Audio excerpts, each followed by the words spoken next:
how do I stick to the keto diet without cheating? So this is a question that I paraphrased. And this was, I had 6 or 7 people who took the quiz who asked the same question and the same theme over and over again. How do I stop falling off the wagon? How do I stop giving in to my sugar cravings? Like, I'm just surrounded by sugar still, even after the holidays, and I don't know how to say no to the sugar. I just find myself eating things automatically. So, we like to frame it as an emotional event. So, anytime that you are having a craving that is not about hunger, you know, I don't really need to eat right now, but I just want this thing to do with my hands and my mouth and this, right? So we say it's an emotional event, right? So first recognizing that. A craving is really the desire to feel differently. Right. Let me repeat, I want to repeat that because when I got this, when I really got this, that's when things started to change for me. But a craving is really a desire to feel differently. So the craving for sugar, just thinking about reaching for the candy bar and eating the sugar gives the brain a dopamine hit before you even eat the sugar because your brain already knows it's going to get it. Right. And depriving yourself drops dopamine. So everybody has that thing that they do for themselves when they've had a really bad week at work. Tough week. Even we do. Like when we get home from these events and things and we're just like drained, we have things that we like to change our state. So for us, a lot of times it's Brussels sprouts, which might seem weird, but that's one of the things that we've learned over the years is something we can do on the keto diet. And it is partially emotional. Yeah.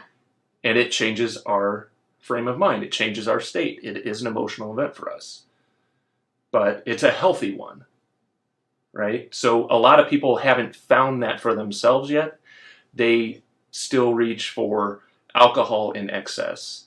They reach for comfort foods that, you know, maybe their mom made for them a long time ago, and every time they have that thing, they feel better. It takes them back to a different time, so that they can forget or, you know, step away from the hard times in their lives or just the hard week. So, but it's tough because the brain wants what the brain wants, right? And so you're going against the grain. I have found early on when I started this, I would have to literally pick up the thing that I wanted and talk to it and say, like, you are not going to beat me. I want this, you know, I'm going to hold I want this really badly. You are not going to beat me. And after a couple of times of doing that, kind of retraining my brain, I didn't have to do it that often. And now I don't have to do it at all. I can just quietly say, you know, I don't need that anymore. So the inspiration for a number of the recipes that you'll find here on the channel, Tara's Keto Kitchen, was because I wanted to recreate a number of those comfort foods. So for Jeremy, one of those things was biscuits and gravy. And that's something that I've been working on for years and that we just got right and we posted in the fall. The waffles that we made at the expo, the pizza that we made at the expos, these recipes took a long time to develop and get just right. Waffles was for me. Waffles was a childhood memory, like mom cooking waffles in the kitchen on a Sunday morning with my sisters. You know, that was something that, and pizza, right? Probably most of the planet loves pizza. And, you know, getting that, I remember my mom was here and my sister was here when I finally got the pizza right.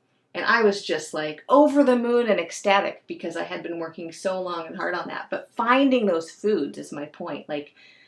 What can you make and have prepared? So make the waffles, put them in the freezer. We're going to test putting the pizza in the freezer. Cupcakes.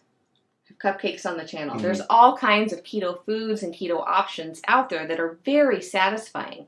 There's all kinds of great sugar substitutes on the market. You've got allulose is a newer one. You've got Boca Sweet. You've got Lakanto has a number of different monk fruit erythritol mixtures out there.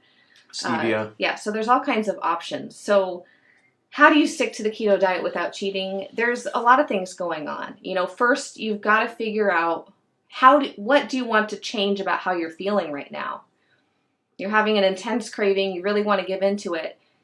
How do you want to feel 10 minutes from now? And then think about, well, if I eat this cupcake staring me in the face, how am I going to feel 10 minutes? Am I actually going to feel good? Well, no. So then you have to ask yourself, well, then what's the point of eating it? Because your brain's just going, dopamine, give me dopamine. So you've got to kind of outthink those like deep-seated... You have to ride the lightning for a while. You have to be okay with it. Yeah, and you're going to mess up a little bit. You've got to also change how you think about failure. And we talk about this over the challenge because so many of us quit right before we succeed. And failure is simply a required part of achieving any hard goal. Yeah. I mean, you can go real basic. Were you born knowing how to walk, how to speak your language, how to write, how to sit in a classroom and learn and be educated? I mean, even how to act in society. Those are all things we've learned. So you're completely capable of learning. But all those things, like how many times do we watch a baby fall down when they're learning to walk? Yeah. I mean, do we point at them and laugh and say, oh, well, you're terrible at this, so why don't you just not walk? And we don't do that, but we do that to ourselves. Yeah. And we give up on ourselves as soon as it gets hard. As soon as we mess up and we cheat, we give up. Stop trying to walk, baby. Yeah, we start beating ourselves up for failing. So, I mean, just tell yourself, joke with yourself, like, okay, stop trying to walk, baby. Well, that's ridiculous. Okay, I'm being ridiculous. Like, okay, I failed today. Doesn't matter. I start over right this second.